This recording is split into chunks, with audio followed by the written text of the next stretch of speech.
Retrouvez Smart Bourse avec eToro, leader mondial des plateformes de trading social.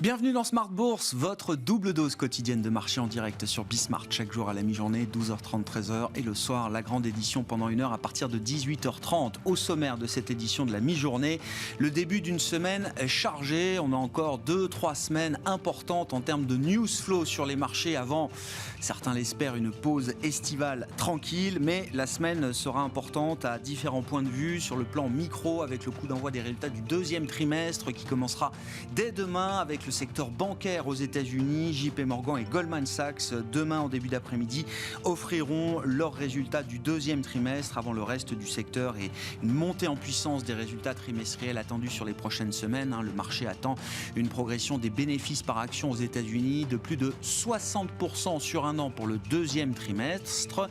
La barre est haute et ce sera donc intéressant de suivre à la fois les publications et les réactions de marché. Et puis sur le plan macroéconomique et des banques centrales, là aussi une semaine encore importante avec notamment la publication de l'inflation américaine pour le mois de juin, demain à 14h30, un chiffre très suivi avec également dans le sillage les auditions de Jérôme Powell devant le Congrès américain à partir de mercredi. Le patron de la Réserve fédérale américaine s'exprime tous les 6 mois devant la Chambre des représentants et devant le Sénat. Et puis sur le plan macro également, des indications attendues côté chinois alors que la Chine s'apprête à relancer un petit peu les vannes du crédit avec l'assouplissement de certains ratios imposés au secteur bancaire. On aura la publication du PIB chinois ce jeudi pour le deuxième trimestre. Sur le plan des entreprises, 2 dossiers sous pression aujourd'hui. Vous aurez le résumé complet de cette séance en cours dans un instant avec Nicolas Pagnès depuis la salle de marché de Bourse Direct. Mais notez que Atos est sous pression en raison d'une forte révision en baisse de ses objectifs financiers pour son exercice en cours. Le titre dévisse de plus de 15% au sein du CAC 40. Et puis hors CAC 40, c'est McPhy qui fait les frais de l'éviction de son directeur général, Laurent Carme, qui est remplacé pour une période intérimaire par le président du conseil d'administration. Le titre McPhy lâche autour de 5% à mi-séance. Et puis au démarrage de cette semaine importante, le plan de trading, comme chaque lundi avec Bourse Direct. Et c'est Christian Sanson qui sera avec nous en plateau pendant cette demi-heure.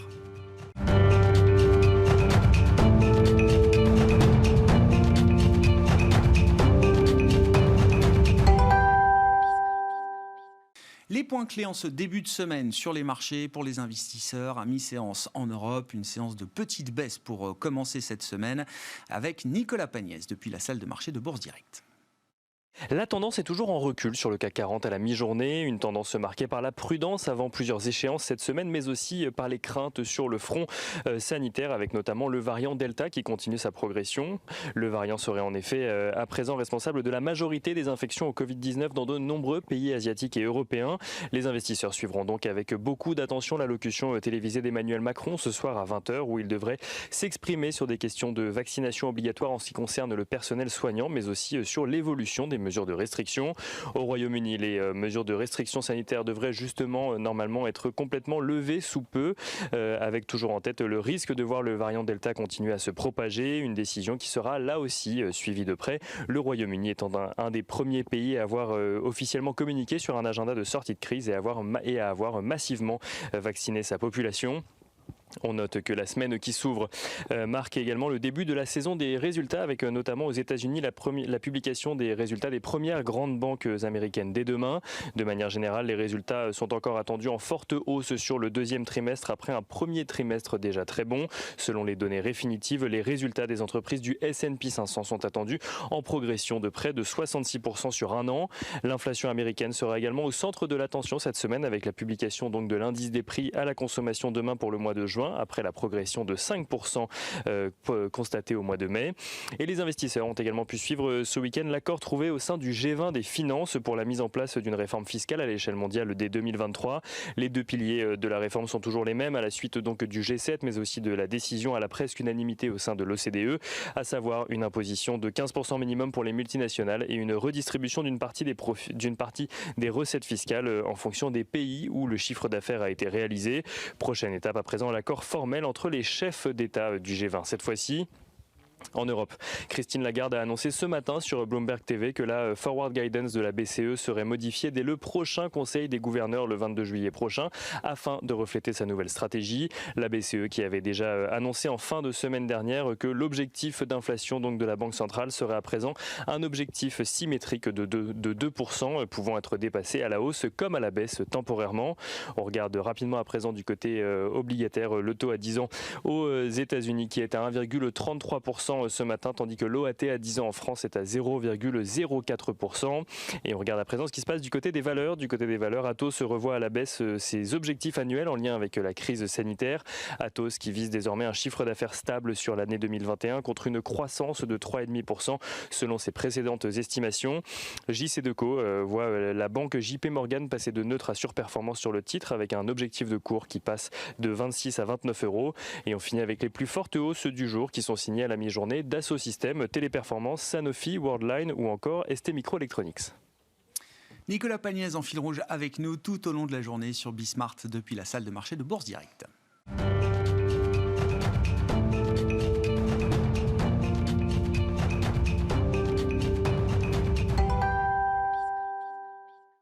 Le plan de trading avec Bourse Direct pour commencer la semaine dans Smart Bourse, c'est avec Christian Sanson à mes côtés en plateau, le responsable des formations de Bourse Direct. Bonjour Christian et bienvenue. Bonjour. Merci d'être là. Bon, on va parler de différents actifs avec vous. Les premiers qu'on regarde chaque matin en se réveillant, ce sont les taux, le niveau des taux longs, que ce soit en Europe ou aux États-Unis. Je ne sais pas quels sont les messages que nous envoie le marché obligataire. En tout cas, force est de constater que les taux restent scotchés au plus bas. C'est ça, depuis en fait le 18 mai, qu'on a fait un petit pic là, sur les taux français, les taux américains.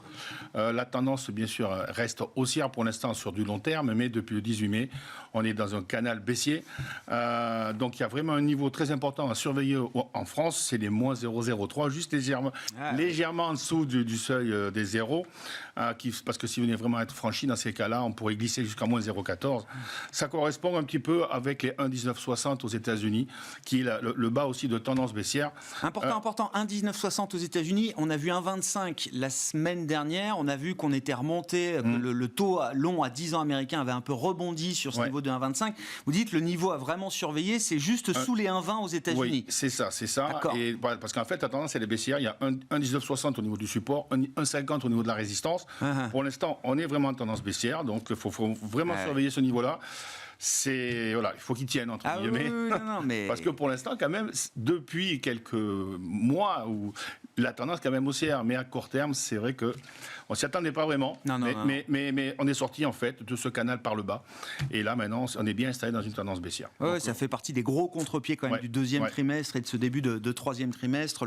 La rechute des taux longs, que ce soit aux États-Unis et dans le sillage des taux américains, évidemment, les taux européens. Sur l'euro-dollar, au passage, est-ce qu'il y a quelque chose de particulier à signaler ? Par rapport à la semaine dernière, pas de changement, c'est toujours une sinusoïdale. Alors pareil, un support qui est très important à surveiller, c'est la zone des 1,1620. Voilà. Il y a un 17 bien sûr intermédiaire, mais 1,1620. Il se balade entre 1,16 et 1,2240, 1,2340. Donc c'est vraiment une sinusoïdale. Donc quand on s'approche plutôt près des supports, les gens spéculateurs vont jouer peut-être le rebond. Quand on s'approche des résistances, ils jouent plutôt au contraire short pour aller vers le support. Mais c'est plat depuis le mois de septembre l'année dernière. C'est ça, pas de grande tendance depuis longtemps sur l'euro-dollar. Depuis le mois de septembre, ça ne bouge pas. C'est fait simplement un petit yo-yo. Si on regarde des actifs matières premières avec vous, Christian, qu'est-ce qui vous intéresse là entre les métaux industriels, les métaux précieux, le pétrole également, toujours regardé de près? Alors il y a déjà l'or futur qui est sympathique parce qu'en fait, elle fait une figure de retournement. On est sorti de la tendance baissière par le haut et donc on se dirige peut-être doucement, tranquillement, pourquoi pas vers les $1,900. Voilà, ce serait invalidé si on venait à passer en dessous de $1,750. Mais pour l'instant, on est en tendance haussière. On rappelle, pour faire le lien avec les taux d'intérêt, des taux réels toujours aussi négatifs un peu partout dans le monde, aux États-Unis et en Europe. Ça peut profiter fondamentalement à des actifs comme l'or. Oui, bien sûr. Alors, l'argent, bizarrement, lui, il a du mal à rebondir.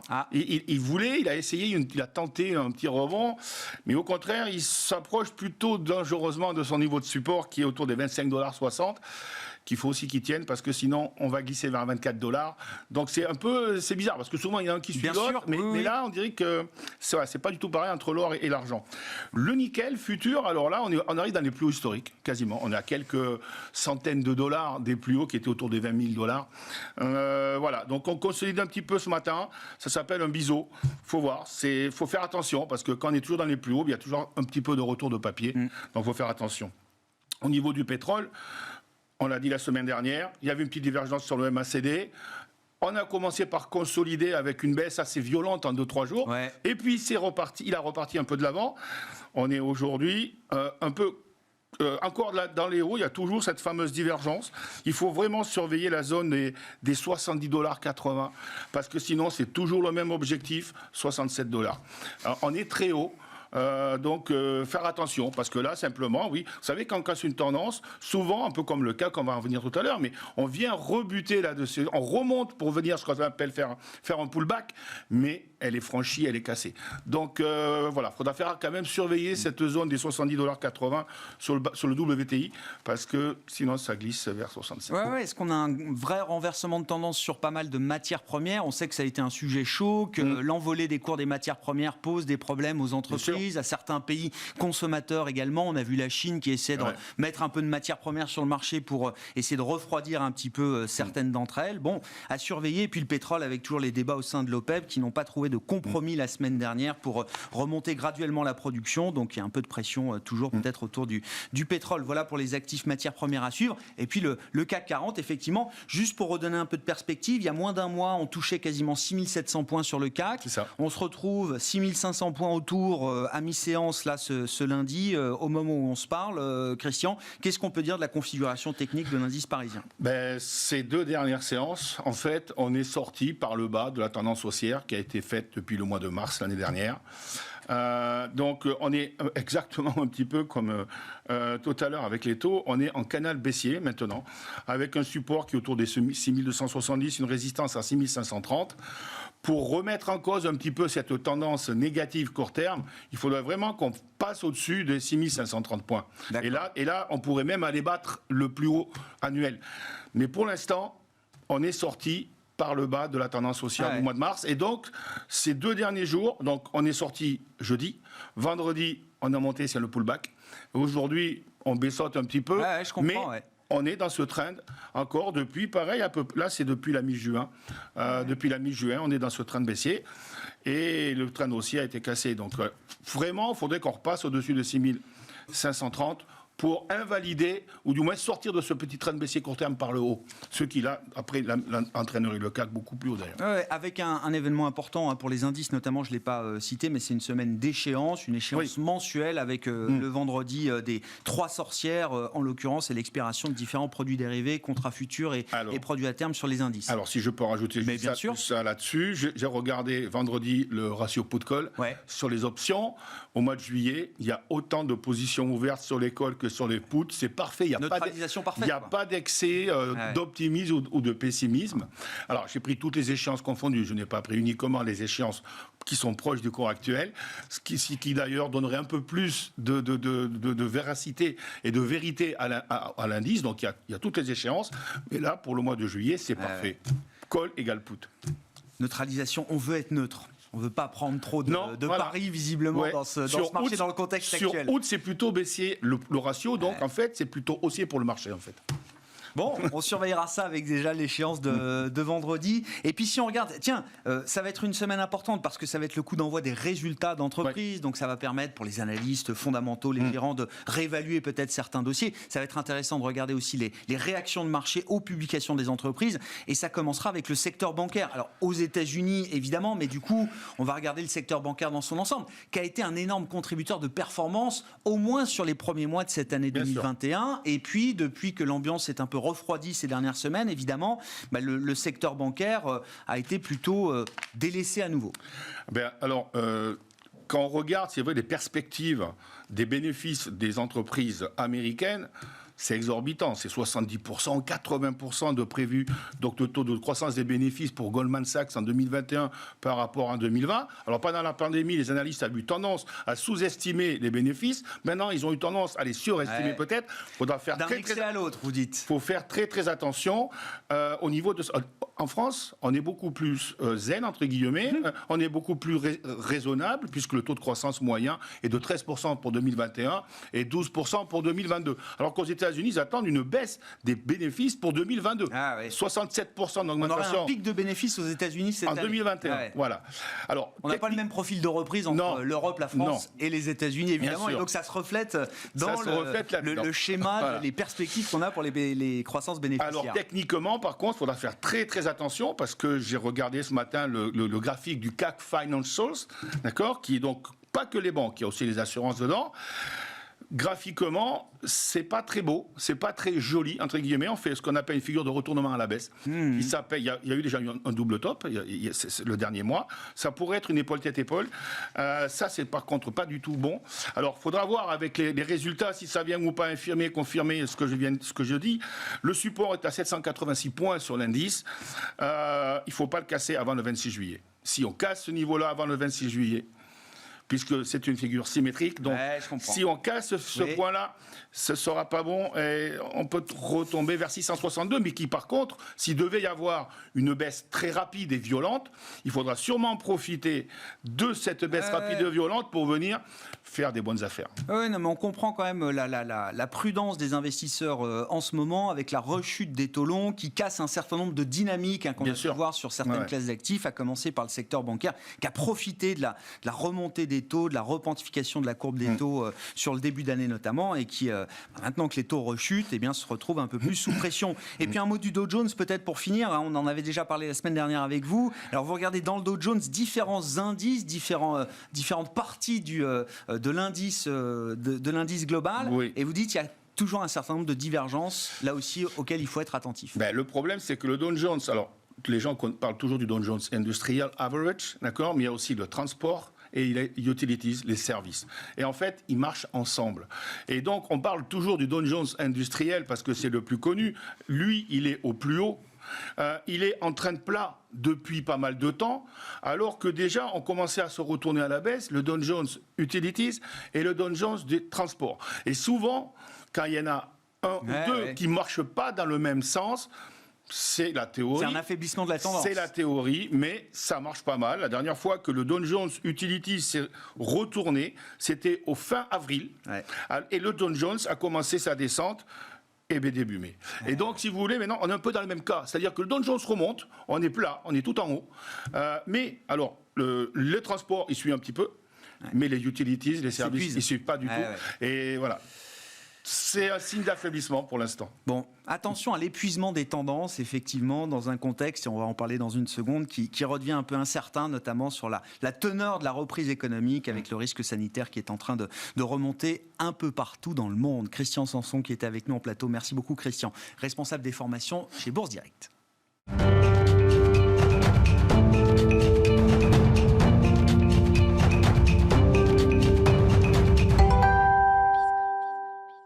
Et oui, on peut imaginer que la pression sanitaire, alors loin de s'être effacée, qui est même peut-être en train de remonter, oblige à la prudence sur les marchés et peut-être même sur les perspectives économiques mondiales. Nadia Garbier est avec nous par téléphone depuis Genève, économiste chez Pictet Wealth Management. Bonjour et bienvenue Nadia. Merci beaucoup d'être avec nous. Effectivement, il faut sans doute peut-être remettre un petit peu le nez sur les rythmes de contamination un peu partout dans le monde avec la vague des variants, le variant Delta notamment pour l'économie européenne au sens large. Nadia, est-ce que oui, il y a, comme semble l'indiquer le marché depuis quelques semaines, un vrai risque de déception peut-être sur la teneur de la reprise économique au cours de l'été, notamment pour l'économie européenne? Alors c'est une bonne question et c'est vrai que le variant Delta et sa forte transmission créent de nouvelles incertitudes. Maintenant, d'un point de vue économique, il y a tout de même plusieurs raisons qui poussent à ne pas sombrer dans le pessimisme excessif. C'est vrai que pour les marchés, c'est plus de volatilité. Maintenant, au niveau économique, il y a une grosse différence entre cette vague et les précédentes.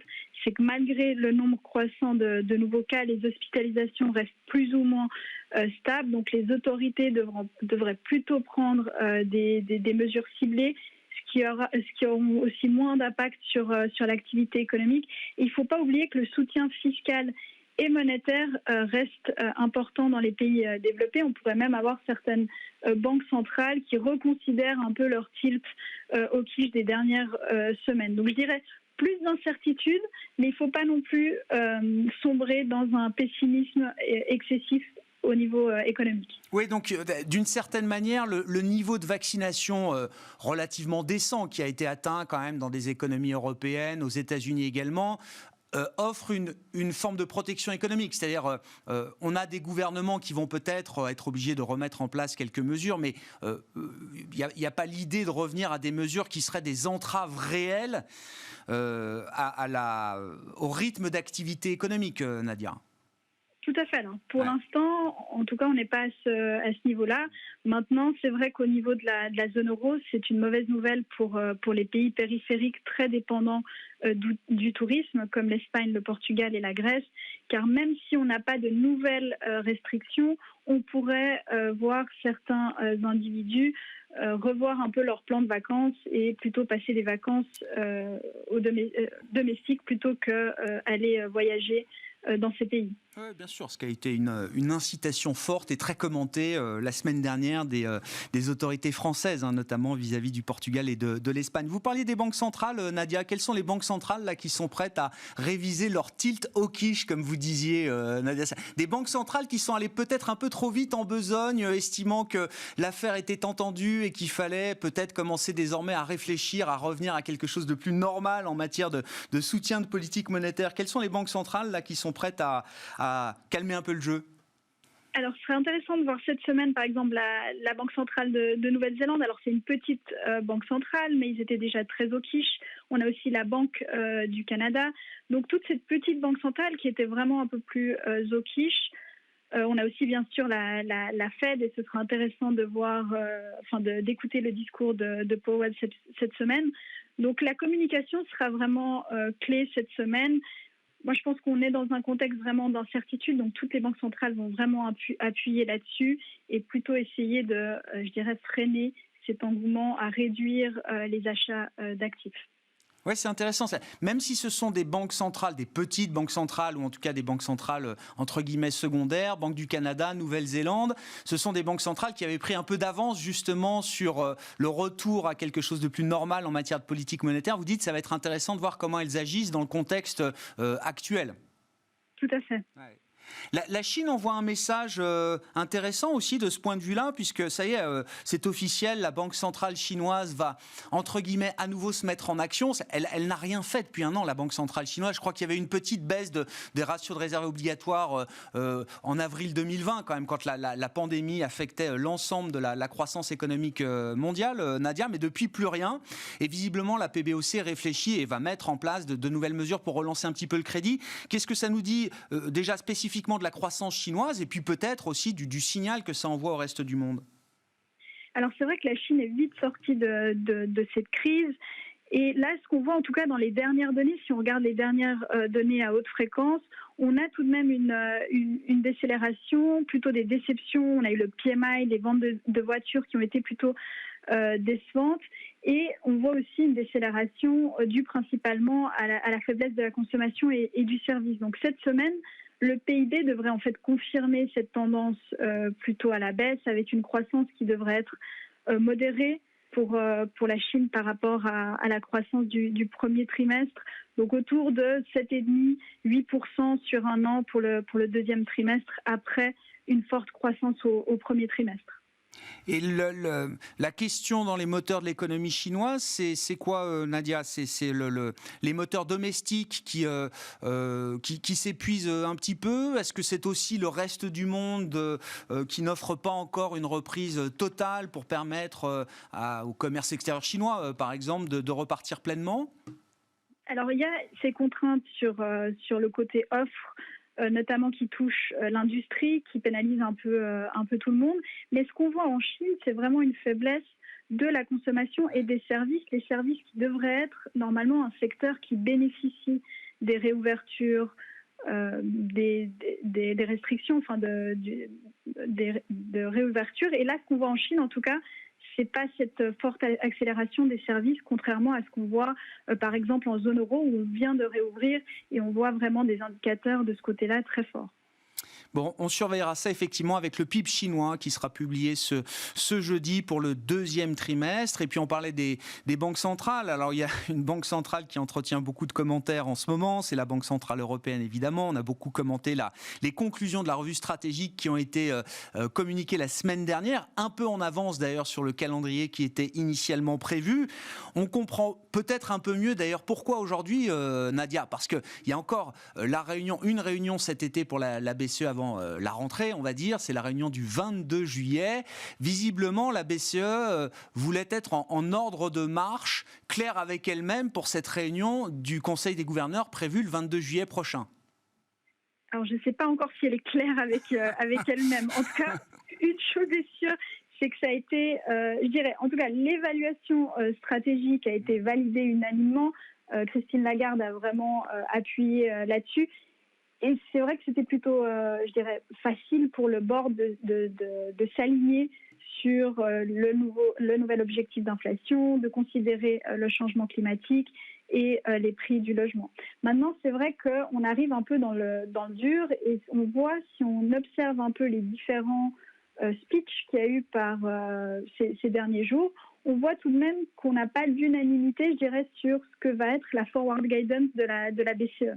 Donc tout le monde a validé l'objectif d'inflation, mais si on regarde en tout cas dans le press release de cette évaluation stratégique, on a beaucoup d'espace pour l'interprétation. Parce que voilà, le vocabulaire était très large. Donc ce sera intéressant de voir Christine Lagarde. Et effectivement, la forward guidance doit changer vu que l'objectif d'inflation a changé. Maintenant, à quel point cette forward guidance va changer reste encore un peu une inconnue.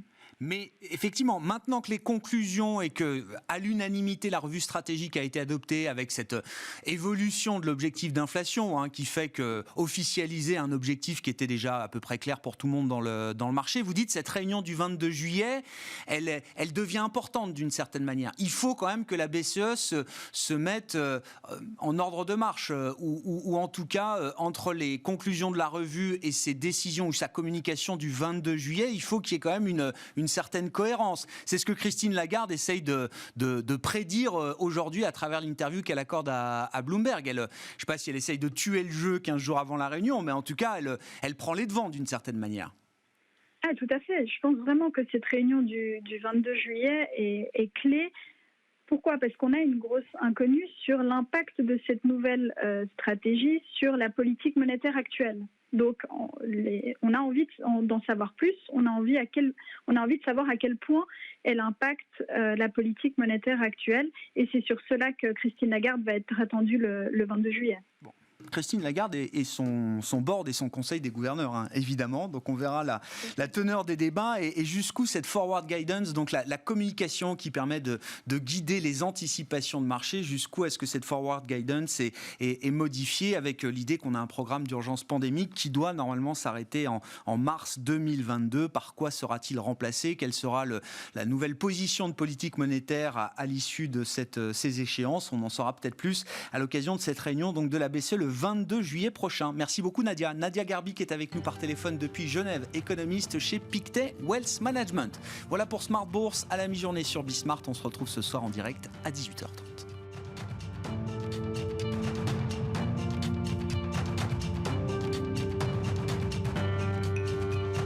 C'était Smart Bourse avec eToro, leader mondial des plateformes de trading social.